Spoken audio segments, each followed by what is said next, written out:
Salut tout le monde, c'est Fanny Fat à l'appareil, j'espère que vous allez bien. Aujourd'hui on se retrouve pour une nouvelle review sur Black Clover, le manga, et on va aujourd'hui s'attaquer à l'arc numéro 4, et qui va donc du chapitre 37 au chapitre 56. Dans cet arc, d'abord, on a en fait un petit d'abord épisode qui fait un peu la conclusion entre l'arc précédent, l'arc numéro 3, et le début de cet arc numéro 4. Donc d'abord, on se retrouve toujours dans la capitale du royaume, où donc sont interrogés donc les gens qui sont capturés, donc Catherine la sorcière et l'autre membre de l'œil du crépuscule, mais ils ne peuvent pas les interroger parce qu'ils utilisent un sort, ils ont un sort plutôt qui blinde, on va dire, leur mémoire, et donc ils ne peuvent tout simplement pas les manipuler pour les interroger correctement. Donc voilà, après ceci, on reste toujours dans la capitale où ils font leur au revoir entre le taureau noir et l'aube du crépuscule, donc Juno, etc. Chacun part de son côté. Et au final, donc, ils rentrent à la guilde du taureau noir. Et là, Yami dit tout simplement à Asta qu'il est temps pour lui de prendre un peu des congés parce qu'il se surmène beaucoup trop pour le moment. Et donc, c'est là que Finrel, le mage qui peut utiliser la magie spatio-temporelle, leur propose une soirée drague dans la ville de Nern. C'est là qu'il part donc en vacances à la ville de Nern et qu'une espèce de soirée drague est organisée. Finalement, Asta se lie d'amitié avec une des filles qui était conviée à cette soirée drague, qui s'appelle Rebecca Scarlett, qui au final, du coup, elle tombe rapidement amoureuse d'Asta, mais au final, bon, Asta, c'est un peu comme tous les personnages de shonen, c'est-à-dire qu'au final, il ne se rend pas vraiment compte des sentiments amoureux de la fille, mais de toute façon, lui, il est toujours amoureux de sœur Lily, qu'il a élevée. Donc voilà. Donc il y a ça qui se développe. Et au final, donc, il reste toujours dans cette petite ville de Nern en vacances. Et il va dormir d'ailleurs à l'auberge de Rebecca. Et il rencontre d'ailleurs également la sœur de Ghost, le mage de Black, enfin du taureau noir, qui peut utiliser la magie des miroirs. Il se lie d'amitié avec donc la sœur de Ghost qui a 10 ans.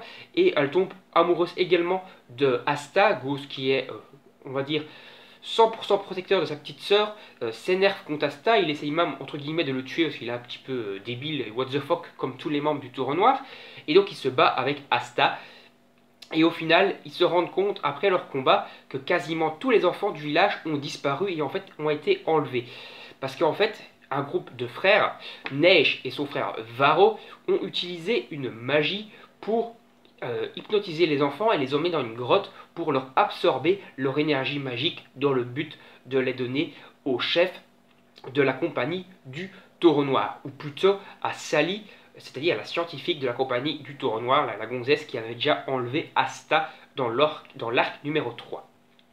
Donc finalement, Neige et Varro se font battre assez facilement, mais Sally intervient et prend au final, entre guillemets, l'avantage contre Ghost et Asta, même si au final ils ne font à peu près qu'une égalité, et elle décide donc au final de doper Varro en le transformant en énorme monstre, alors que Neige lui a été facilement vaincu par Ghost et au final a retourné sa veste parce qu'au final il s'agit simplement, on va dire, d'un jeune homme qui est manipulé par son frère et qui se rend compte au final que ce qu'il fait est mal et décide au final donc du coup de rentrer dans le droit chemin.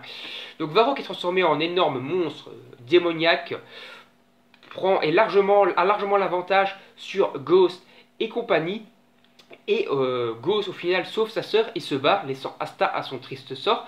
Mais au final, sa sœur parvient à le convaincre de retourner et aider Asta. Ghost intervient du coup contre Varro avec Asta. Il n'arrive toujours pas à le battre, mais Ghost débloque un nouveau sortilège qui va lui permettre, cette fois en plus d'utiliser donc sa magie de miroir qui lui permet de se cloner lui-même et de refléter la lumière, tout simplement de cloner Asta lui-même et donc de lancer Asta avec une série énorme, donc de faire une dizaine, une vingtaine d'armées de clones de Asta, et en utilisant sa magie d'anti-magie, tout simplement de vaincre Varro, car son corps est 100% composé de magie, et donc avec une attaque combinée de plein de Asta, ça bat Varro tout simplement. Varro au final est toujours vivant et essaye de tuer Asta, mais son frère Neige, qui est donc retourné sa veste, le paralyse et le transforme en glace, et sauve ainsi Asta. Et également il y a une sœur, donc sœur Teresa, qui a rencontré d'ailleurs sœur Lily, donc la mère adoptive de Asta, qui est donc une sorcière assez puissante et qui a également participé au combat en aidant Ghost, Asta, etc. elle, donc, elle est toujours présente et elle protège les enfants. Mais c'est là que le chef de l'ordre de la secte de l'œil du crépuscule intervient et blesse grièvement Sœur Teresa, Ghost et Neige. C'est là au final que Asta va se faire quasiment tuer, mais c'est là que le capitaine Yami, donc le chef, le capitaine du taureau noir, intervient grâce à la magie de Finrel qui peut se téléporter, la magie spatiale. Il intervient, il sauve donc Asta, car en fait Yami intervient car il a été prévenu par Noël, qui était également du coup en vacances entre guillemets avec Asta, et qui était resté au village pour le protéger au cas où les ennemis revenaient attaquer pendant que eux allaient s'occuper de sauver les enfants. Noël a contacté donc Yami qui est venu en personne pour sauver Asta. Donc ils ont été blessés par le chef de l'armée, enfin de la secte du crépuscule, qui a donc une magie de lumière et qui va donc se battre contre Yami en personne. Yami qui utilise donc une magie de ténèbres, et donc ténèbres contre magie, ça fait un très très beau combat, vraiment un combat super intense, où ils sont au coude à coude tout le long de ce combat. Asta, quant à lui, va se battre contre le gars de l'ordre du crépuscule qui peut utiliser la magie de téléportation, la magie spatiale, et il va d'ailleurs même finir par le battre grâce au conseil de Yami qui lui permettent de sentir le ki. Le ki, ce n'est pas le mana, c'est en fait de l'énergie qui se dégage à chaque fois que quelqu'un réalise une action. Asta au final est très réceptif à cette énergie et il arrive donc à la sentir et à battre assez facilement le gars qui peut se téléporter. Au final, Ghost, qui a été sauvé donc par la magie de téléportation avec donc les enfants, la sœur et donc tous ceux qui ont été, et Neige, tous ceux qui ont été blessés en tout cas par l'attaque du chef de l'ordre du crépuscule.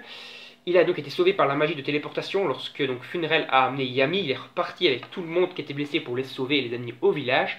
Et au final, il revient avec Ghost. Ghost qui, au préalable, a pris la magie de tous les gars qui ont été sauvés, qui lui ont transmis la magie, leur magie pour le rendre plus puissant. Et au final, lorsqu'il intervient, le chef de l'ordre du crépuscule, Lich, s'apprêtait à lancer une énorme attaque, une espèce de Kamehameha de lumière super puissante pour en finir avec Yami et Asta, qui étaient d'ailleurs à deux doigts de perte grâce à cette attaque surpuissante. Grâce à toute la magie qu'il a accumulée, Ghost utilise son énergie pour créer un miroir énorme et renvoie l'attaque en plein dans la face de Lich, qui au final se fait gravement blesser. Mais c'est là que l'équipe d'élite de l'ordre du crépuscule, les trois œils maléfiques, débarquent tout simplement, donc l'élite de l'ordre du crépuscule, pour intervenir. Ils ont chacun une magie surpuissante. Il y a une guérisseuse qui va vraiment soigner Lich très facilement. Il y a un mec qui est capable d'imiter les magies, donc il peut imiter la magie de Lich pour se déplacer super rapidement. Il va imiter la magie de Yami pour lancer des attaques de ténèbres. Il peut imiter toutes les magies, il est super puissant. Ainsi qu'un autre membre qui lui peut se transformer de façon bestiale, un peu comme dans Fairy Tail, hein. Comme Elfman dans Fairy Tail, donc il peut se transformer en créature super puissante et frapper donc super fort. Donc il a une énergie physique énorme. Et donc au final, ils sont sauvés par l'arrivée de nouveaux capitaines qui vont faire un match nul, entre guillemets, contre ce trio. C'est là que Yami va intervenir avec l'aide de Asta et au final prendre l'avantage sur Lich qui aurait été soigné pour le rebattre une nouvelle fois. Cette fois, ils auront donc tous été mis en difficulté lors du crépuscule et ils vont donc devoir s'enfuir.